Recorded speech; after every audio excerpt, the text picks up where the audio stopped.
recent rate of inflation. But how do we know when irrational exuberance has unduly escalated asset values? The serious uncertainties about the economy and the housing market. Too many Americans remain unemployed. Let me switch gears a little and just ask you all about what it's like to have this much concentrated power. Alan Greenspan, when you were running the Federal Reserve, people would sometimes describe your performance there as God on a good day. I think Senator John McCain said that his strategy to succeed you was to have a dummy made up of Alan Greenspan and put him in the Federal Reserve chair like Weekend at Bernie's, that movie. In Wall Street, they would celebrate your birthday with, with cakes and things like that. Did that go to your head? No, but it sure enough embarrassed me. Now, I very much appreciated that. What do you say? You appreciated it. I got past the embarrassment very easily. Paul Volcker, you had a slightly different situation. You were hung in effigy when you raised interest rates because people thought that you had single-handedly plunged the American economy into a recession. How difficult was it to deal with that? They were cheering me. You thought they were cheering you. No, look, to answer your basic question, what's it like to be the chairman of all this authority? You got a board, you got a public, you got Reserve Bank presidents, so quite a few.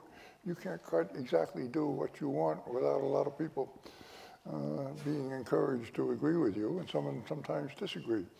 So it's not quite so absolute as you suggest. But look, I always get asked this question about the farmers circulating the Federal Reserve and so forth. We wouldn't have survived if there wasn't a lot of public support. People thought there was a big problem, and they didn't know all the answers, but people were unhappy with malaise and inflation rate going up by, a couple of percent every quarter, and they were unhappy. And I think they gave us some rope to hang ourselves. They felt we were doing something. They were going to be patient for a while. Did you feel like, because inflation was very high, you raised rates to break the back of inflation? Did you worry that you'd run out of time, that the public would lose patience? Yeah, well, you did worry. We had a longer period than I would have anticipated. Yeah, did I worry? I worried all the time. I don't know. This rug on the floor at the Federal Reserve office has it shows where I was walking down it all the time. Is it still there?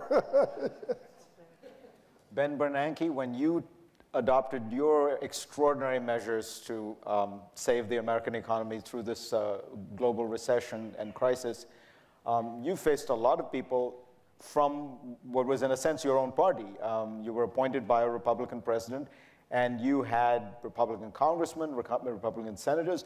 You had the Republican governor of Texas saying that you were engaging in treason. How'd that make you feel? It didn't make me happy.